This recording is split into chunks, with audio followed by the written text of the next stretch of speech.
From the Times and the Sunday Times, this is The Story. I'm Manveen Rana. It's the showdown to rival the thriller in Manila. The two most powerful leaders in the world, engaged in a dangerous trade war, are finally coming face to face at a summit in South Korea. Now a sit-down between Presidents Trump and Xi Jinping, set to occur now on the sidelines of the APEC summit. Both leaders look to de-escalate a simmering trade war. Tensions have jumped recently with China's announced restrictions on rare earth mineral exports and Trump's threatened retaliation of massive tariffs. Donald Trump, on a whistle-stop tour of the Far East, has spent days talking up the meeting. I have a lot of respect for President Xi. I like him a lot. He likes me a lot, I believe, and respects me, and I think he respects our country a lot. I think we're going to have a successful transaction for both countries. But the stakes couldn't be higher, and the rivalry between the two leaders could still hit the global economy. I think we'll make a deal. They threatened us with rare earths, and I threatened them with tariffs, but I could also threaten them with many other things. So why have tensions been ratcheting up between the two fractious leaders? And what would a good deal look like?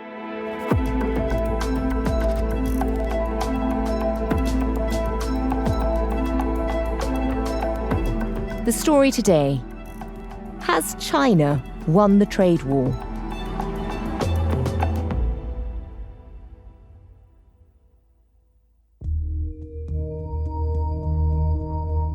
It's a good time to be writing about China. It's an interesting time to be Chinese and British. That's Cindy Yu, a columnist at The Times. As a journalist, with my journalist hat on, it's a good time to be writing about China because it's never mattered so much that we understand China properly. And, you know, as we will see from the story that we're talking about today, is that the stakes are pretty high. They really are. Now, Cindy, we should say we're talking before this meeting has actually happened. It'll happen in the early hours, London time. So much of this, though, the entire trade war around two of the biggest powers in the world, comes down to the personalities of two men. So tell us about that. We obviously talk about Donald Trump all the time. We probably don't talk about Xi anywhere near enough. What sort of a character is he, and how does he compare to Donald Trump as a leader? Are they natural bedfellows? I mean, do they get on? Well, we don't know if they get on. We know that Trump likes Xi very much. You know, he's very flattering in private and in public about Xi when it comes to talking about how people in China respect him, almost a bit longingly. You know, John Bolton, who's worked with Trump before, has talked about private conversations, he said, where he talked admiringly about Xi's authoritarian policies at home, you know, that he has control. We don't know so much about what Xi thinks about Trump, I think. And we don't know much about Xi as a person at all. And that in itself is a feature of the Chinese political system where the top leadership is just so much harder to get access to. There is no concept of a lobby, as it were, where journalists are just brushing shoulders with politicians. And Xi, within that structure himself, reportedly is a very private person as well. So very, very low-key, very kind of controlled, very quiet, so very thoughtful man. And I think that kind of makes sense when you look at how he has ascended in a party where the stakes are incredibly high and the losers go to jail or even die, where he has basically managed to take control of this party in the last 13 years in a way that nobody really expected when they appointed him. So I think he's a very measured person. Whether or not privately he has more flashes of anger or impatience, we don't know any of that. And then that is part of the mystery of trying to talk about Chinese politicians. So measured and quietly authoritative. I mean, that couldn't be more different to Donald Trump, really. I mean, they have met before, the last time Donald Trump was in power. How did that seem to go? I mean, did they hit it off? Yeah, I think Xi looks like he can be charming when he does meet people. You know, he's all smiles, and obviously often a lot of stuff gets lost in translation. But with a translator, there's also that extra layer of civility there as well. And so there was a lot of warm words the first time they met. But Trump had, you know, started a trade war not so long into that overlap. And from that point onwards, it was very much a kind of, we're going to hear what President Trump has to say, we're going to look at what he has done, and we're not going to escalate in the room. And Xi actually met him not very many times after their first trade war happened. In a way, going back and looking at how they responded to each other and how they acted the first time Donald Trump was in power sort of gives us an interesting template for now. I mean, just remind us of what happened during his first term, because there was a trade war and it did de-escalate. What can we learn from that? So the first trade war was different to this one because it targeted China, basically. It wasn't this kind of global, massive tariffs that, basically no country got away from this year round. The first one was very much targeted at China. And Trump, similarly to this time, had pleasant rhetoric. He talked about how much he personally loved the leaders and Xi in this case. But when it comes to his strategies, it was very, very tough. So it's hitting a lot of Chinese exports in the same way, a lot of the same products that we see coming up again now, but also actually as well much more about IP theft. And the difference at the time was that the Chinese were not able to hit back as much. That was only so low that they could go because they were the exporting power. And the point about tariffs is that it hits the exporting power because you're the one whose products are becoming more expensive. Yeah. This time round, it seems like China has spent the last basically 6 years preparing for Trump to come back, and Trump has never hidden the fact that he is going to do a trade war once he comes back in. Chinese have diversified from American exports so that American exports don't matter as much to their general mix anymore. And also, and we'll talk about it soon, I'm sure, invested into more economic controls that it can leverage in return against America. And that is, for example, rare earths. They've thought about how they would be able to take on a trade war this time round. Donald Trump comes in, and sure enough, so does the trade war. Just talk us through how much more dramatic it was this time, because although, as you say, that the backdrop was that there was global tariffs, China still seemed to get the worst of it. Yeah, China definitely got the worst of it. Because even though there were still global tariffs, China was still the main target. I think the reason that Trump went global this time was because he saw how after last time, so many Chinese businesses just diversified into, for example, Southeast Asia or South America. And so without plugging those holes in his mind, actually you're not hitting the Chinese payments at all because Chinese businesses just went elsewhere. So that's why countries like Vietnam have been hit this time round, because they've become these intermediary countries between US-China trade. So just remind us of how that's worked. How has that mechanism changed? So, for example, I interviewed a Chinese hat tycoon earlier this year. A hat tycoon? A hat tycoon, yeah. He owns numerous factories across the world producing baseball caps. And he's a Chinese businessman, and he used to have all his factories in China. Does he do MAGA caps? He did at one point, and then I The asked him irony. this, and he actually said, quite smugly, well, MAGA caps are too low quality for the kind of hats that we make. Who said that trade war was over? So he says that he makes kind of premium caps for things like the F1 and that kind of stuff. Anyway, so after the first trade war, he started diversifying. So now he has 3 factories outside of China, one serving each major continent. And so if Trump hadn't gone for a global tariff this time, someone like him would never have been hit. But because he's going global, he's plugging those intermediary holes. And now the question is, there's a cat and mouse game of can you really get at these complex supply chains? And I think it's a really tough job. So that's part of the reason why Donald Trump went global with his tariffs. But the ones on China were unbelievably high. I mean, we're talking 100%. Yeah. How is that playing out? I actually had to kind of get a timeline together because it's been so back and forth this year that it's hard to remember it's dizzying. All of the, exactly. So worth bearing in mind that during the campaign, Trump had already announced that he was going to put a 60% tariff on Chinese imports. And I think from the first trade war, actually there were about 25% tariffs anyway left over that the Biden administration never overturned. So then February comes around this year and Trump announces a 10% tariff on China for fentanyl. And fentanyl obviously is a huge problem for Donald Trump because it is something that's seen as hollowing out American society. It's become the biggest drug problem that's affecting the country. It's leading to a lot of homelessness and people out of jobs. And this is the reason because a lot of the precursors that go into this chemical drug come from China. China doesn't actually make fentanyl, but the chemical precursors come from China. And so the US imposes 10% tariffs in February on China. China then retaliates on the same day with 10% on US goods. They really are prepared this time. Yep. A month later, the US ramps up that 10% to 20%, citing fentanyl again. China then retaliates the day after, 15% on US chicken, wheat, corn and cotton, 10% on soybeans. Liberation Day rolls around a month later, we're now in April, and this is when Trump announces tariffs on the whole world, but most of all on China. China faces 34% more tariffs than everyone else. China then 2 days later retaliate with its own 34% retaliatory tariff. April 7th, US announces extra 50%. April 9th, US announces 104% tariffs. I mean, that's extraordinary. Yeah, but a 90-day pause. And this is Trump the businessman.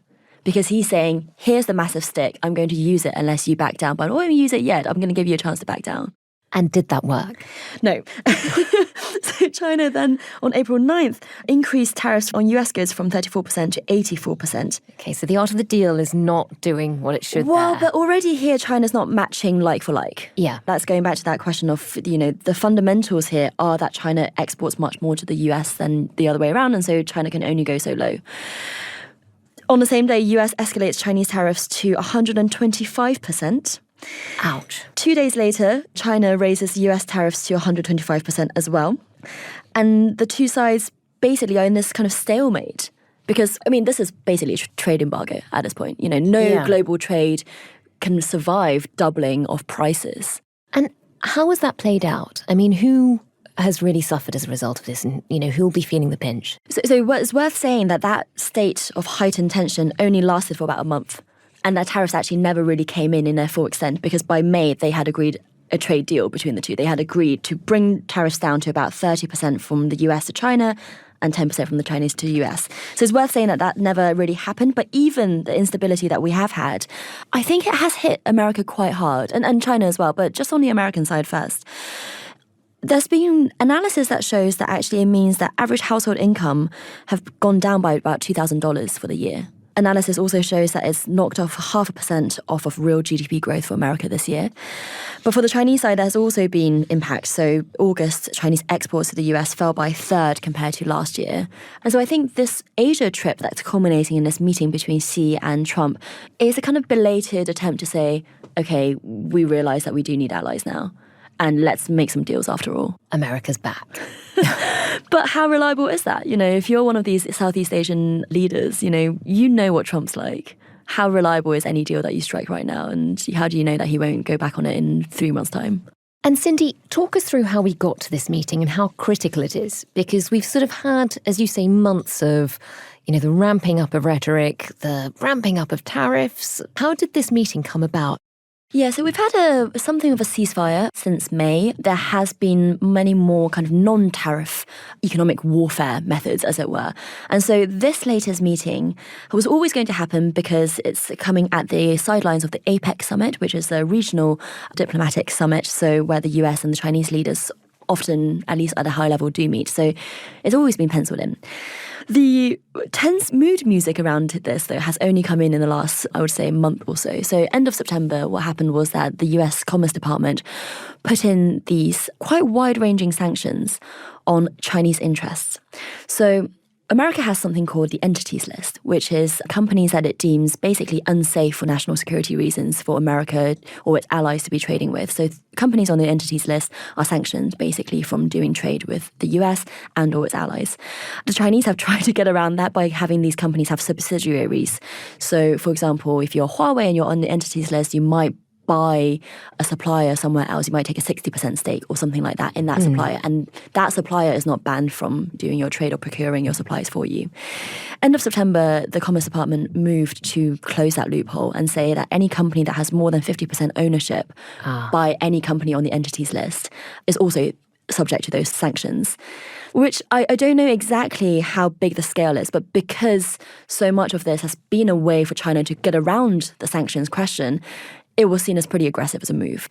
What immediately happened after that was that in the Netherlands, one of these subsidiaries got taken over by the Dutch government. So this is Nexperia, which is a leading chips manufacturer, and it is wholly owned by a Chinese company called Wingtech. And in response to the Commerce Department's new rules, the Dutch government said, well, this company's not Chinese, we're going to take control of it, in order to keep those supply chains going. Because if they hadn't done that and Nexperia continued to be under Chinese ownership properly, then it would have been subject to sanctions. Wow. So America basically forced the issue on this chips question. And now the Dutch are hoping that America will give Nexperia an exemption because technically the ownership is still with the Chinese company. It's just that the Dutch are saying, here's what we're willing to do in order to keep these supply chains going. China's obviously furious about this. So early October, I think it was probably going to bring this in anyway, but it just brought things forward. It brought in these very wide-sweeping rare earths export controls, which basically meant that anything that even has trace amounts of rare earths in it needed a license to be exported from China, even like 0.1%. And as we'll talk about, China controls basically the world supply of rare earths after processing. We'll go into this in more detail in a minute, but before we do, just give us a sense of the sort of products that affects. How widespread is this? Everything from your smartphone to your TV to your fighter jet. Wow. So obviously the military stuff is very, very hush-hush, but something like 22 kilos of a particular type of rare earth, I think it's samarium, goes into the F-35 fighter jet. So if China controls it, America can't defend itself. Yeah. So it is a really big move. And then in return, Trump did what he did best and threatened 100% tariffs to come in November. And that's why coming up to this meeting that was always going to happen, it has just suddenly become so much more tense.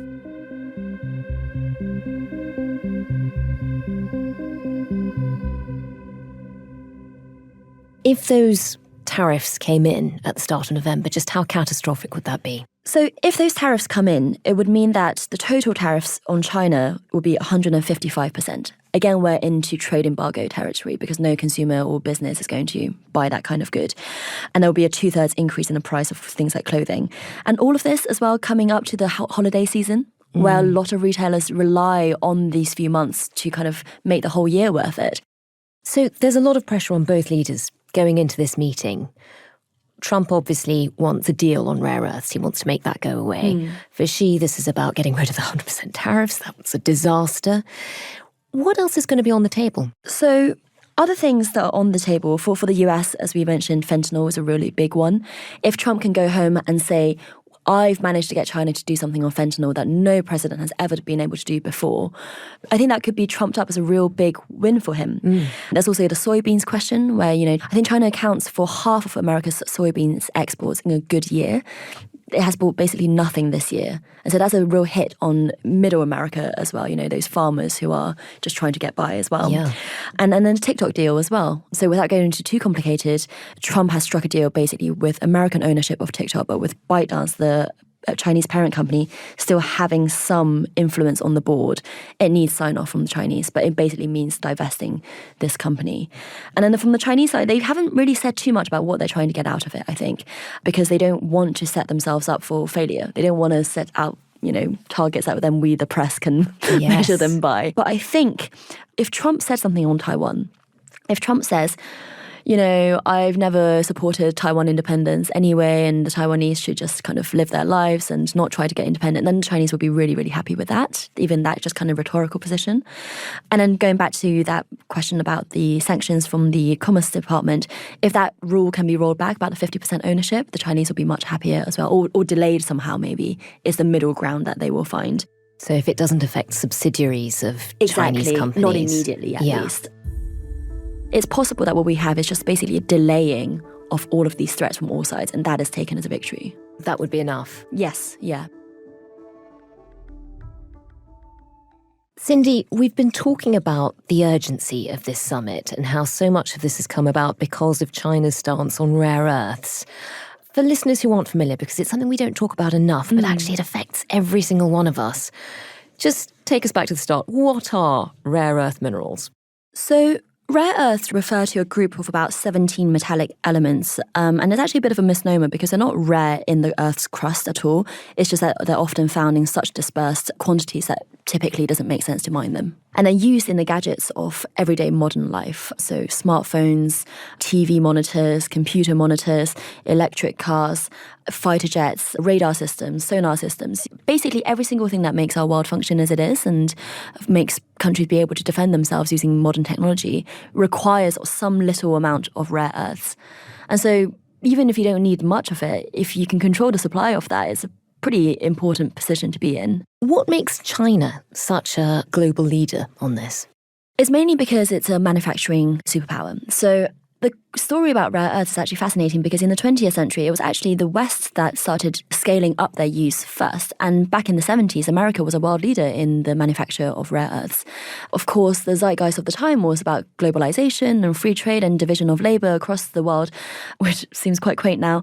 And so America delegated a lot of that production to other places, and China being the most successful, I guess you could say, recipient of that manufacturing process in this time since. And so from about the 80s onwards, China has been basically investing heavily into all elements of the supply chain, from the mining to the processing and the distribution. America has been generally happy to let them do that because life seemed so much simpler after the Cold War. There was this thought that if you engage China into the world economy, it then becomes more engrossed in it and more peace-loving and more like us, quote unquote, us, right? So arguably this current situation is semi-deliberately happened from our view of global trade back then. That actually whoever does it best should do it. We were happy to let somebody else take over. And also at the same time, if it's going to be environmentally damaging, then richer countries don't want to do that. And it's countries like China that don't care so much about its environment or whatever it is that end up doing it. And now China has become so good at it that it accounts for 70% of global mining and 87% of global refining. So I think there'll be massive disruptions if the Chinese, for some reason, said, no, America, we're not going to get any to you. There is a sense, and whether it's the offshoot of globalization, or just that we weren't really necessarily thinking about our strategic interests very well. But there is a sense that the West sort of slightly took its eye off the ball on this. You know, when you look at Africa, you've got Russia and China fighting over these assets and mining rights, and we're not really part of that conversation. I mean, I remember about 6 years ago, I'd been doing investigations in Africa, and I was sort of called in to talk to people in the cabinet office. There was clearly a lot of spooks around the table, and they sort of turned around and said, why do you think Russia wants to interfere in the Madagascar elections? And I was like, easy, vanadium. Yeah. And none of them had heard of it. And you realise that not only are China and Russia winning in that game, we're not even playing. We didn't even know what the rules were. We didn't know what the great game was being fought over. Yeah, and I think hindsight is 2020, right? Now we seem to be moving into a post-globalization era. China itself is asserting its power. It's this, I guess I see it as this child having growth spurt and it's pushing out against everyone who was taking its space before. And in the process, it's jabbing eyes and tearing hair. But America at the same time is like, well, why are you coming onto my turf? I can see how we got to this stage and I'm not happy about it at all. But it does mean that if this stage was always going to come, then that previous era of globalization and making everyone rely on each other looks a little bit, I don't know if naive is too strong a word, because I think history isn't ended yet. And maybe it is the case that actually that kind of interlinkages would prevent another world war because they didn't happen last century. So we don't know that yet. Well, we do see every time these trade wars really kick off, people do have to come round the table again. Yeah, so maybe I'm being too pessimistic. We're not ending up with tanks. Literal tanks on people's lawns yet. Exactly. So maybe I'm being too pessimistic. Whatever happens, it does look like both sides want to decouple more because they're less trustworthy of each other. And anyway, going back to your question, experts have been warning about rare earths for years. Yeah. But because it sounds so boring and technical, I just don't think politicians have been concerned about it. And so a lot of people now are saying, oh my God, we told you. We said. And even in the first trade war, you know, if America has started acting to diversify its supply chain at that point, it would be a much better place now than it is.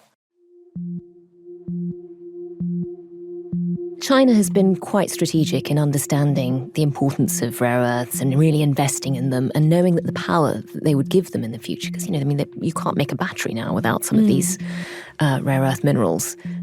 They've also been quite strategic in the meantime, in sort of understanding that the world is changing. America is now reducing its role, and they've been filling in the gaps. They've been sort of popping up and being more important in the UN, in lots of these global organizations. Is that sort of an interesting backdrop to this summit? I think it is, because the summit is a regional meet, and actually Trump hasn't gone to Southeast Asia this year yet. Whereas Xi visited really early on in the year. And I was in China at the time, it was April, and I remember state media just reporting all about Xi's visit to Cambodia, Laos, etc., etc. And so I think one big thing that China has done really, really well, and you have to give President Xi credit for this, is those linkages in a developing world. Call it debt trap diplomacy, call it whatever you like, But it is the case that Chinese soft power is spreading and spreading fast in sub-Saharan Africa, in Latin America, in Southeast Asia. And that is something that the West just generally what often African elites talk about is how this patronizing attitude from the West when it comes to dealing with them. It's all about aid and handouts. Whereas the Chinese say, do you want railways and bridges, and we'll help you build them, and we'll build factories, and we'll give you jobs. Obviously not as simple as that, and I can hear listeners already being like, but when you talk to certain people, I think, on the continent, they do say, well, we'd much rather to have Chinese investment on here. We'd feel like they see us much more. But you're right to point out, in multilateral institutions, Trump has obviously and explicitly criticized them, withdrawing from the WHO, criticizing the WTO, withdrawing from various kind of COP accords. And China has just said, we're going to go in them and we're going to be the good multilateral player here. Do we believe them? I don't know. I think in areas like the UN, there is definitely a lot of focus on that, and the Chinese have invested more diplomats to be literally filling in those gaps that the US is pulling out of. But on things like, for example, climate change, or as we talked about global mediation, it's not that China is stepping into the US's role as a world leader, leading intellectual way, because China just wants its own growth to continue, its own regime to be stable. On a fundamental level, it cares very little about what everyone else is getting up to as long as it's not getting in its way.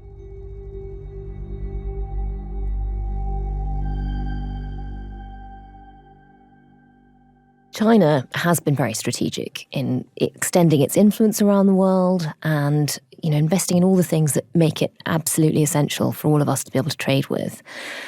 Given that, what are the trump cards that America still holds? Well, the massive trade imbalance is a trump card.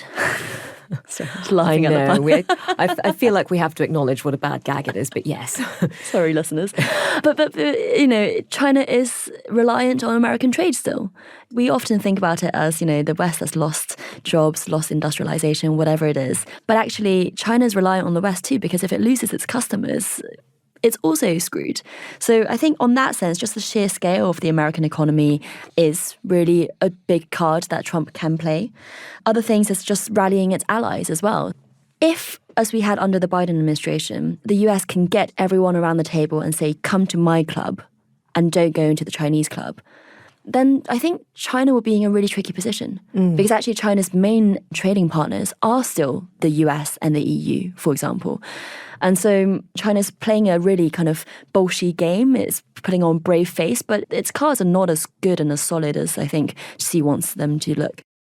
And just finally, Cindy, obviously we are talking before this meeting has happened. And even after this meeting has happened, this is just one round in what will be an endless trade war at this rate. Does it feel like China is kind of winning at the moment, though? Because they have forced Donald Trump to the table. Can I tell a relatively medium-length Chinese story? Do. I was hoping for one of those.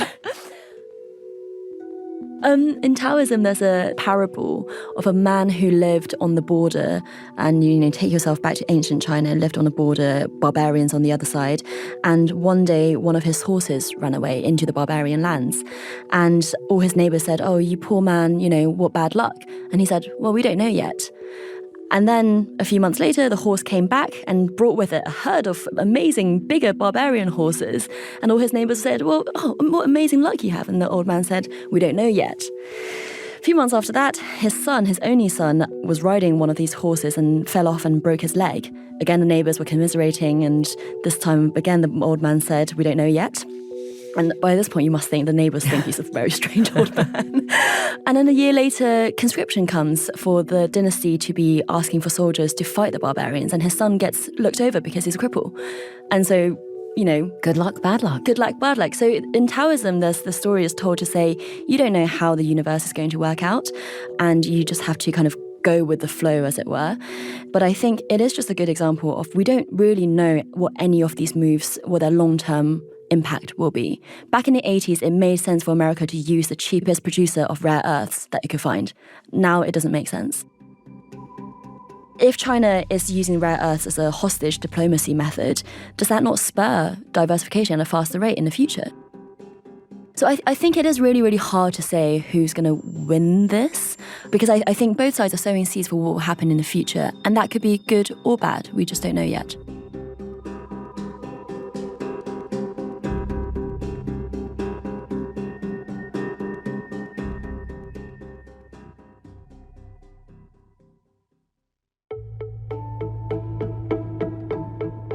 That was Cindy Yu, a columnist and contributing editor at The Times and The Sunday Times. You can find all the latest coverage of that summit online at thetimes.com. The producer today was Edith Rousselot, with help from Alula Hart. The executive producer was Kate Lamble. Sound design and theme composition were by Maula Seto. If you can, do leave us a review wherever you get your podcasts. Thanks for listening. We'll be back tomorrow.